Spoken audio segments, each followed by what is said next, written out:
So this is the battery that's going to come with your harness. It's a standard RC type battery. I hope you are familiar with those. If not, there's plenty of videos on YouTube on how to use them, how to charge them, how to store them. There are two connections. This is the charger. These are the settings on the charger. 4.5 amps, 14.8 volts, 4S. This is a 4S battery. The charger is connected to a 12-volt power source by these crocodile connectors, or whatever they're called. The battery is plugged into the charger. This is the data connection that reads the battery status. This is the power connection that actually charges the battery. These connectors are kind of loose the way they come in. You can see that they're kind of just there.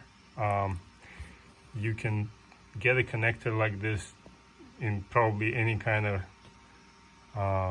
hobby store or online on Amazon and make it a better connection. This is how it was when I bought it, and I never bothered changing it. It seems to work fine, other than you have to kind of leave it still while it's doing it so it doesn't disconnect while it's charged. So here, all you have to do, once the settings are correct, you hold the start, it checks the battery, and then you have to start again to confirm, and then you can see it starts charging. And it's supposed to stop charging automatically when it's done. You probably don't even have to charge it all the way. I think it's pretty well charged now, so I'm just going to cancel it. Okay, so this is the battery. Plugs in over here, up in this compartment up on the top. Plugs in, simple like this. You can test it by pressing this starter button right here. If you just quickly press it, it's going to start making starting noises. There you go. Now, this connects to the fuel tank. Make sure you use proper fuel mixture for it. It all should be in the manual for the Mosquito. I believe it's either 30-1 or 25-1, something like that. Look it up, it's important. So this is a quick connect to for the gasoline. This is the throttle, which is both mouse throttle and hand throttle. This is what attaches it to the base tube when you're in flight. This is the throttle that moves the throttle on the carburetor back there. So the only thing that's left to do, I attached the propeller because you're not supposed to start it without the propeller, I was told. So when you're testing it on the ground with the propeller, make sure you apply enough force for it to not move forward when if it does start up, which it should. It's gonna try and push it forward at pretty strong force. So you have to make sure you're holding it down so it doesn't start flying forward and destroying the prop and other things. All right, here we go. There's a pump over here. You just pump it until you can see the fuel coming through the little fuel filter. That should probably be enough. There's a little button on the carburetor on the bottom. If you hold it, it primes it,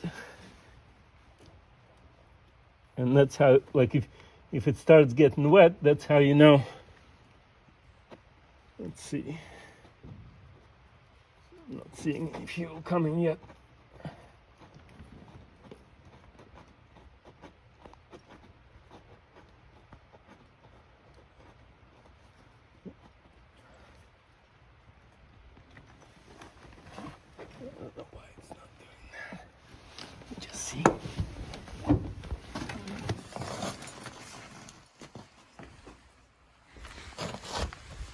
have, let's see.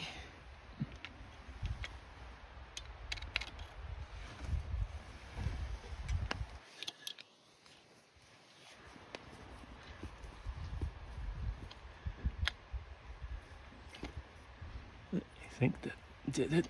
Yep. All right. You see the fuel dripping down from the air filter? That means there's enough fuel in the carburetor. It actually might get flooded, but let's hope not.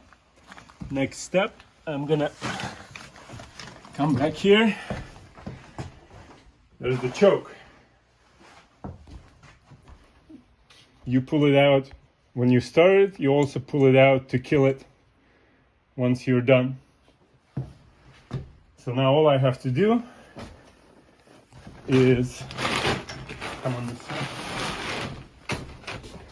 All I have to do is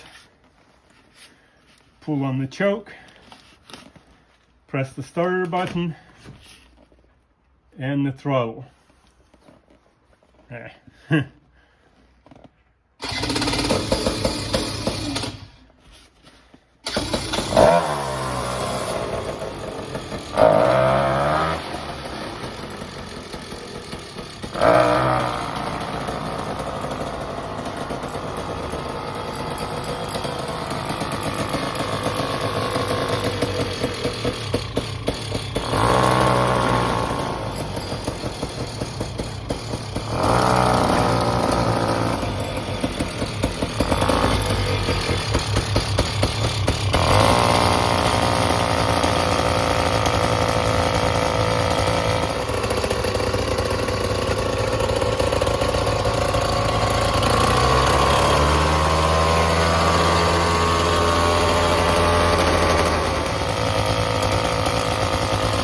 So once it warms up, you basically, if you want to kill it, you just pull on the choke again,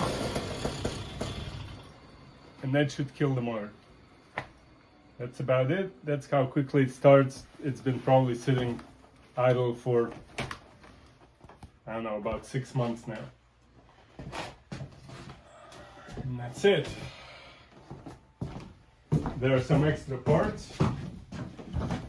There's some extra legs, which you don't need right now because the ones that are on are still good.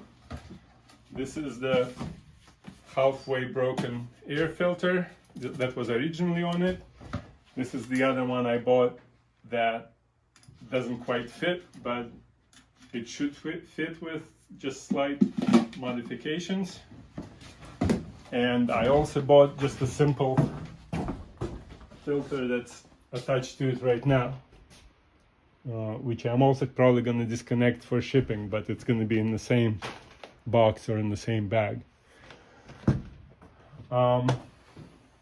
That's about it. Let me know if you have any questions. I'll be packing it up and shipping it out.